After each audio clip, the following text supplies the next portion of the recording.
It's easier to get more excited about new music than try and continuously go back. When we first started, we had made a track. I'm like, okay, like we should release this, we should send it out, but I just had one track at the time. Yeah. And also, it's not great looking back at it now, right? But your first you got one wasn't amazing. Yeah, you get the excitement behind it, but then it's like, okay, we were also told realistically you probably don't want to start putting out music until you also have like at least some other songs that you can send, because you don't want to send someone a demo. Oh, this is kind of cool, but like, do you have other stuff? Right. Like, no, No. that is my song.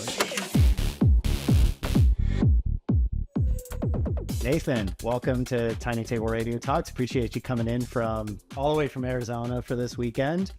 First place I want to start with you is just tell me a bit about you as a DJ, as a producer, and the collective that you have going on here. So tell me. Yeah, absolutely. Thank you so much for having me out here. Super excited to be out east here in New York. So yeah, it's been a while since I've been out here. So yeah, I am a DJ producer based out of Phoenix. I'm part of a duo called Not Yurs.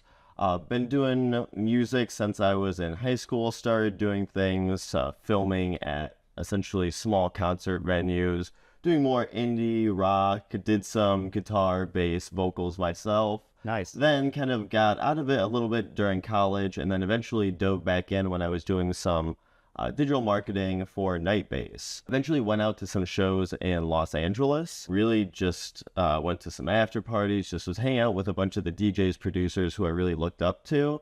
And that, along with moving in with my duo partner, Garrett, we were able to then kind of start our own Not Yurs project. We started by DJing, so we were really into the, I'd say, high energy tech house, bass house. And then now at this point, we've moved into production and are now really starting to find our sound and kind of develop where we want to take the project next. So lots of exciting things in the works right now. I'm excited to hear your side. I know you said you've got a lot of unreleased tracks mixed into it. Looking forward to all that. But you said you got to, hang out with some DJs that you looked up to as you were, kind of working at some of these venues and whatnot. Is there anyone who stands out from that where, you really felt inspired by their sound or how they mixed? Are there any names in particular that stand out for you there? Yeah, most definitely. I would say one thing that really stood out to me was there's this afters venue and kind of collective in Los Angeles called Blind Tiger. So they really focus on the minimal tech, deep tech kind of vibes. They run afters every single night. And I ended up meeting their collective on Friendship a couple years ago. And since then, we have not only gone out there and played shows with them, we've been able to really see this whole different style that I think is not so present in Phoenix, or at least it wasn't a couple years ago. I would definitely say it's growing, and just really be able to be right there and see how all these people are just DJing. Some people who are actively producing on labels that we're aspiring to be on and such. So to be able to not only be up close while they're DJing to see some of the different techniques and styles, but then to also be able to talk with them afterwards and, just hear how they kind of approach sets and stuff like that is really, was really eye-opening for us, definitely in the past year or two. How long have you been DJing and how long have you been producing now? Yeah, so at this point, we have been DJing, I would say a little bit, probably between 3 and 4 years. So started on just a tiny little board that we would connect to SoundCloud, and then eventually moved our way up to XDJ and such. As as it goes, you're like, oh well, I'll just spend a couple $100, right? Right. Well, a couple thousand, Right. A couple, right. like. It's funny how they just kind of keep growing and stacking onto each other as you go.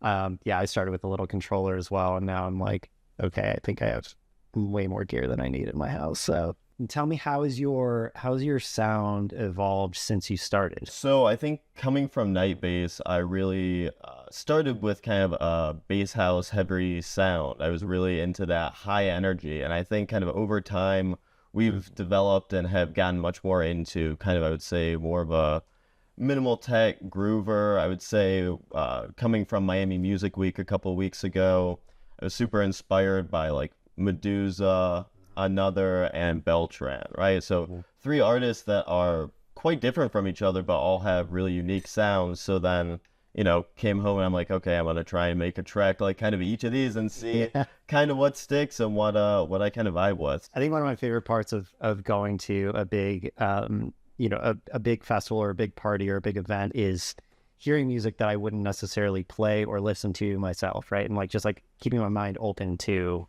what else can inspire me, what can I hear and pick up. And it's funny you mentioned Another, because I think I've had a few guests on lately who have said like, yeah, Another's been like coming up and I really like his sound. And so it's funny to say that. I'm wondering if you can take me back to the first show that you performed where you felt like, oh man, this is a big crowd, I'm actually a little nervous. Do you remember that moment?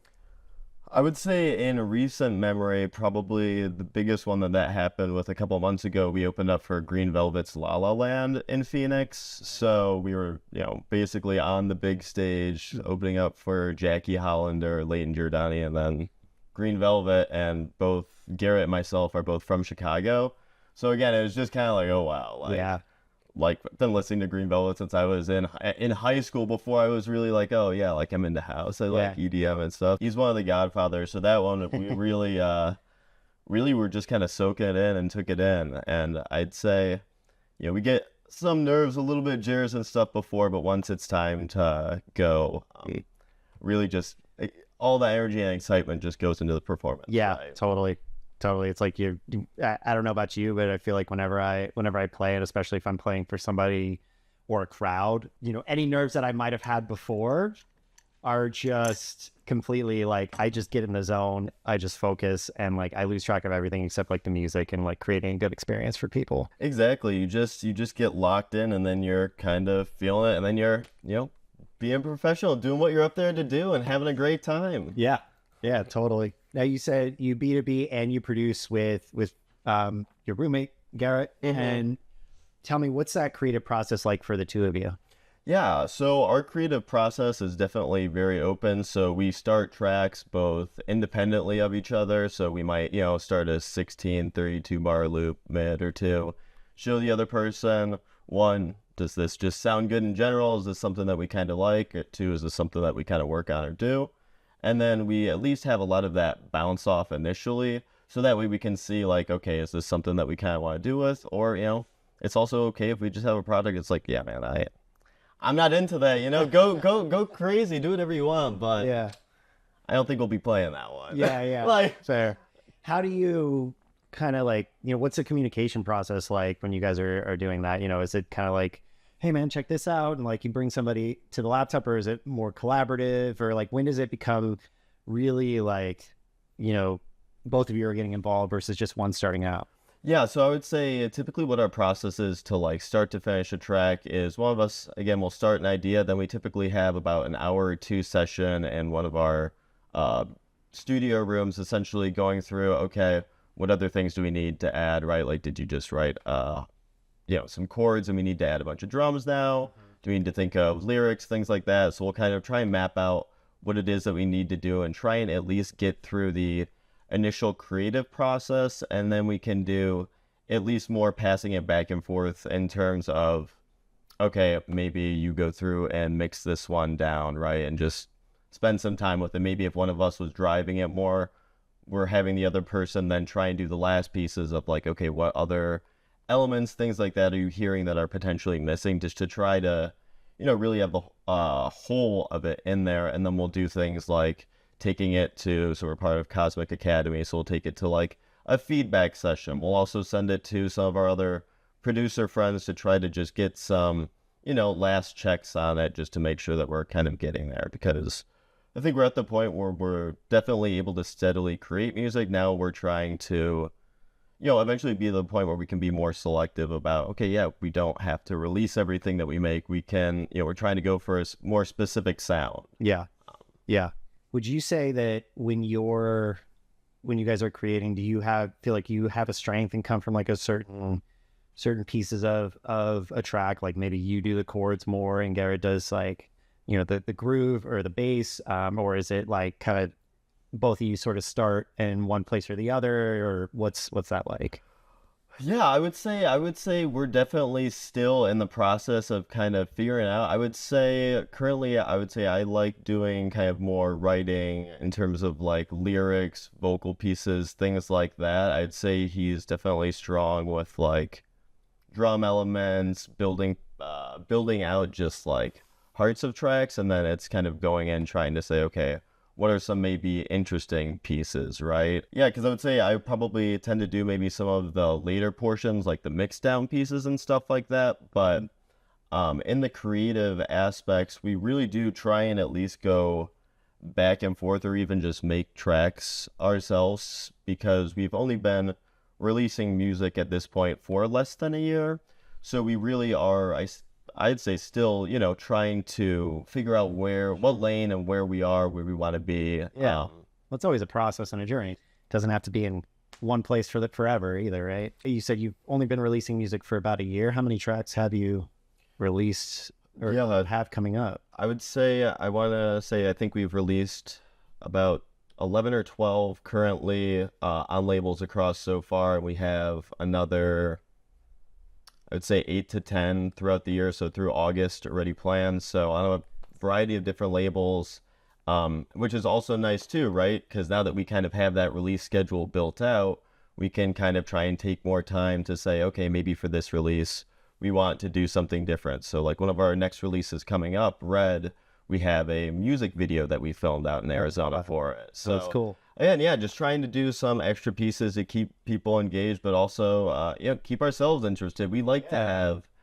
I like music videos and stuff like that. So it's cool to be able to tie extra pieces of art or different creative outlets to the musical portion of it, right? Totally. Yeah. I mean, I'm impressed that you guys have been able to release so many tracks, and I'm sure some people will probably ask, like, how do you publish so much music in such a short amount of time? Like, what is it, do you think it's because you have two people working on it, or are you guys just like, you know what, like, screw perfection, let's just get it out, like it's good enough? How do you guys decide like when something's done and when you're like, okay, we need to start another one because it's just, we got to keep it going? I mean, I think that's a great question. I mean, at the end of the day, what it comes down to with us is that we like to try to finish things, but we also realize that it's okay to just shelve some projects and things like that and come back to it, because there will be some times where the song will be essentially done for the most part, but something's just not quite clicking, or you maybe don't like. Really? Yeah, shocker, right? And so then we'll end up doing that and then just try and come back to it at a later time, or try to completely revamp it, or potentially send it out as like a collab with someone, right? Because that's a good way to just get someone's complete different perspective, and also be able to have it like, okay, if you want to go mostly with what we've had, perfect. If you want to scrap most of it and just use like the bass line or something, cool too. Nice. Like, okay. And like, how do you figure out what, I'm curious about this because I haven't really done that, where it's like, okay, I've gotten like, let's just say 60-70% through a track, right? I'm like, all right, I think this could become something, but I don't want to spend too much time on it. Let me move on. How do you figure out who you might want to send it to, be like, hey, you want to work on this, or like you want to take some pieces of this and turn it into your own thing? How do you figure that out? Yeah, so I think a lot of times what we'll do is we'll try to say, okay, like this has a sound like, I don't know, X artist, for instance. So then what we'll do is we'll not only say, okay, like what's some of the stuff that this person's been doing, but I mean, as I'm sure you do, we talk to all sorts of different people on Instagram and stuff like that. And even then, it's just a good way to say, here's some ideas and stuff like that, just in case you like it. And it's also, it's not like a promo or something like that. It's not finished. So it's like, also if they're like, yeah, this is absolutely not it. Cool. Yeah. Cool. So it's like, it's almost like there's less pressure. 100%. Because too, like we've had multiple times where like, I like one or two pieces of this, I'm definitely down to whip it up. And then it goes in a direction that now we're reinvigorated for the track, right? Okay. It relights it where maybe, obviously when you're making it, you maybe had it, but then the next night, right, you stay up until 7 a.m., you listen to it again, you're like, yeah, I don't think I was really onto something there. You mean you told me like, yeah, you haven't listened to the track for 1,600 times or whatever, and you're just like, okay, I need to not listen to this again, or somebody else needs to inject some life into this. And then I think too, like another thing with the tracks that what we've been doing is we have a couple of mentors who we've worked with. So one of them is Cosmalia as well as Mantra. So for a while, we'd also just go through and kind of work with them and get their opinions on, this is relatively finished, right? And done there. Because I think that at least helped us know, okay, obviously there's still, more stuff we could do or things like that. But if it's done-ish, that's like, it's easier to get more excited about new music than try and continuously go back and be like, okay, this one project could be good. It could be dead.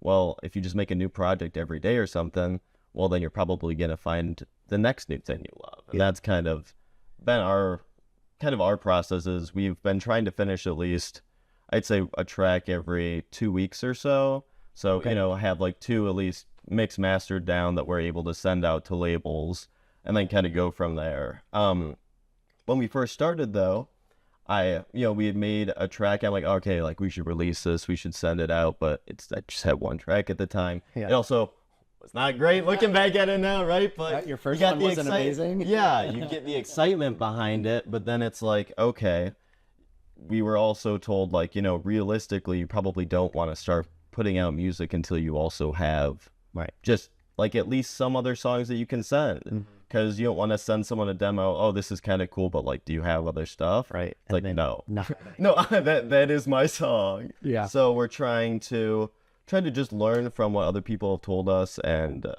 try and stack up releases as most as possible. Because I mean, at this point, that's really how you stay relevant, right? Even like John Summit, Max Styler, they're releasing consistently either through a label or themselves. So I think that's both encouraging and maybe potentially discouraging, because does that affect the quality if you're just trying to rush songs out? But if you have a good system and you feel good about your sound, the tools are there to be able to get things finished relatively quickly. It's almost like, at least for me, I've experienced it. The only thing that gets in my way is myself, of like just being perfectionist about it, or like trying to tweak something. But I was going to ask you, like, what is the typical? You say you have about a song every 2 weeks that you finish. Is that the time frame that it takes for you to go from idea to mastered track? Is about 2 weeks, you'd say? That's what I'd say we try to ideate and go for.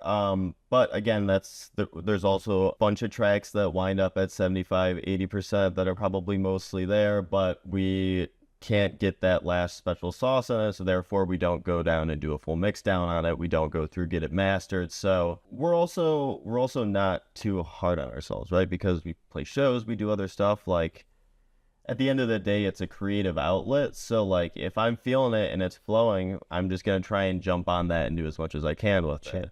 But I'm also not going to push myself if I'm not. So I'll try and go on like hikes, go to the gym during the week, have like a nice consistent healthy lifestyle, so that way outside of like staying up until 3, 4 and after. So but that's important though. I mean, it's like the fatigue can really get to you too, and if it's like you're not balancing that with something else to like take your mind off of it, it's easy to burn out. I think we've all as artists been there to some degree. But I was going to ask, like, do you have, when you have those days where you're like, man, I really just like, I don't want to spend that much time on it right now, like how do you get yourself to actually still put in a dedicated amount of time each day? Because it sounds like, based on if it's taking you 2 weeks, you're probably working on music on a daily, if not almost daily basis, right? So what's your little technique for getting yourself to actually work on it when it doesn't feel like a fun creative outlet at that point? Yeah, I think for me, I try to like compartmentalize a bunch of it, like a job almost, right? So it's like, obviously you have the music piece, but then you have,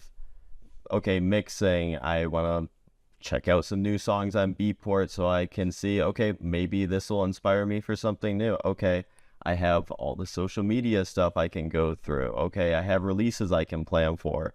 So just try and do those other things that are all going to benefit kind of the same goal, even if it's not, necessarily working on an actual track or something like that. We've also tried to just spice things up by, I like to cook people dinner. So we'll have people over who maybe they are, maybe they aren't musically inclined.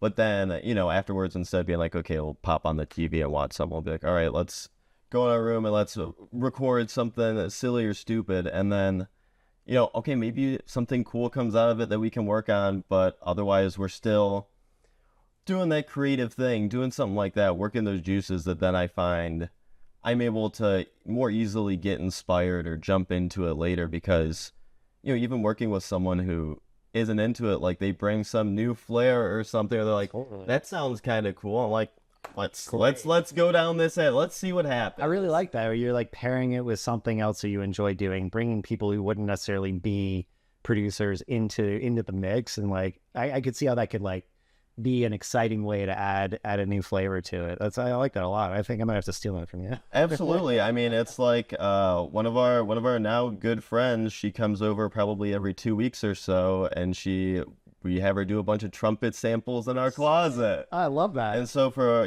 like 2 or 3 tracks that we have coming out this summer, she's doing the trumpet on them. So it's just like fun stuff like that. I would have never known that she did the trumpet. Nice. But we were talking about music and stuff. She's like, "Oh yeah, I'd be down to do something like that." So cool. Any other standout guests that you've had on that you didn't that kind of surprised you? I would say the trumpet has definitely been the standout so far. We've had a couple people over for vocals before. I'd still say we're trying to master that with the coat room, setup. That's tough. That's a tough one. Aside from the guests for your own personal setup, is there, a piece of equipment or instrument or piece of software that you just cannot live without besides, let's say, the obvious of like whatever DAW you use or whatever, plugin is like your go-to for like synths? Like what beyond that is kind of, you're like, oh, I am so glad I have this in my arsenal? Yeah, I would say for me, one of the biggest tools is really just being able, I would say, one of the things that I use most commonly is going to be something like a soothe or just like some sort of dynamic EQing thing essentially for it. Because we had a bunch of issues where it's like everything would be like mixed down, but it just feels like it's just like rubbing against each other, right? It's not fully melting in. Yep. So being able to figure that out, so then it really, especially too, I think for more, melodic or vocal driven tracks where you want it to sit really nicely with everything. It really was kind of that extra sauce that, at least for some of our production, I really think gave us a little extra juice there. Oh yeah, I couldn't agree more with that. Once I actually bit the bullet and got that one, I was like, yeah. And then 3 months later, Pro Q4 came out. But hey, I know. Exactly. But no, I mean, the fact that there can be these like very precise frequency cuts within like a large range, not to get like too technical on this, but yeah, I mean, what a difference it's made for, I definitely with my productions too, and especially with vocals, right? Because it can just really help things blend really well together. So I hear you on that. Is there a city or a gig or a show that you performed at already that you're like, man, this is standout and I love it? Or is there a place that you're like, all right, this is my dream show that I want to get to or play at soon? Yeah, I would say one that was pretty special to us was playing at Celeste in Chicago. So Garrett and I are both from Chicago, and that was our first essentially Chicago gig that we got booked at. So it was a club that I had gone to growing up, like coming back during the summer and stuff like that. So just being able to play house music where I grew up, where I had gone to the clubs growing up, was definitely pretty special. Now I'd say in terms of what some of our goals are, definitely going to be honestly something like the Aragon Ballroom or something like that in Chicago, where again it just has a little bit of that nostalgia effect, right? You just have seen so many artists and so many things. It'd be something like that, or honestly like a Lollapalooza, because that was I grew up going to Lollapalooza 10 years in a row or something. It's like it just has that. I'm like, oh wow, like you're here. It's like, it is nostalgic. It's from your childhood. You grew up with it, so yeah, that totally makes sense. Any upcoming releases or gigs that you want to talk about that you're excited about that's coming out soon? Yeah, so we just actually yesterday dropped a new official remix for Nosha, who's also a Cosmic Academy. Nice. Lost Your Friend. So we're excited about that. We have 2 remixes coming out on Angry Dog this coming Wednesday that are remixes. One for My Number by Foles and one Britney Spears remix. Okay. And then the middle of next month, we have a Angry Dog compilation, which is a bunch of the kind of collective members on it, which is we have a song Red, which we'll be opening the set with here later with. Nice. That's the one that we have the music video for. So sweet. Lots of exciting stuff coming up there. Cool. That's awesome. I mean, it's I know we've connected on social media and obviously through the Cosmic Academy community, but it's been really exciting to see, what you keep putting out. And, I think it's a great a great sound. I love the creativity behind it. So I appreciate that a lot from someone who's, really has a knack for at least, trying to be creative himself. So, and then for this set, you said you're opening with it's Red. Mm-hmm. Nice. Correct. How would you describe, if you planned for this whole set, or are you just going to kind of wing it and see how it goes? But like, how would you describe what you're about to play for us here? Yeah, so I would say this set definitely is going to have a mellower start. Some of the tracks, again, are going to be some of the first time we've recorded any of these tracks before, so we're super excited for that. Time Cable Radio exclusive. Exactly. So it's like the Red track as well. This was one that I would say is pretty much a different vibe than a lot of the stuff we put out. It's, I would say, almost more, poppy, melodic. Okay. It's more lyric based and driven as opposed to, kind of like a tech house, high energy dance. It's more something you maybe like sing along to or something like that. Cool. So excited to start that and then kind of build up the groove and progression throughout with lots of ideas from ourselves and some of our friends too. Amazing. I'm very much looking forward to it. I appreciate you coming onto the show. Last thing, how can people follow along with your journey? Where can they find you? Yeah, most definitely. So we are on Instagram as officially Not Yurs. You can find us there. We're also on Spotify and SoundCloud. You can look up Not Yurs there. Yeah, we'll be dropping new music every month this year. So super excited. Super excited to play this set and appreciate you for having us out. Yeah, Nathan, we'll link to all your socials and everything in the description. But thank you for coming on. I really appreciate it. Look forward to the set here. Cheers. Cheers.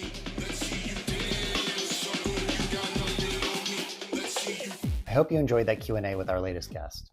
It would help a lot if you hit subscribe so I can grow this channel and bring more artists onto the show. You'll get to learn more about who they are and hear their craft. So hit that subscribe button now, and I'll see you next time. Enjoy the set.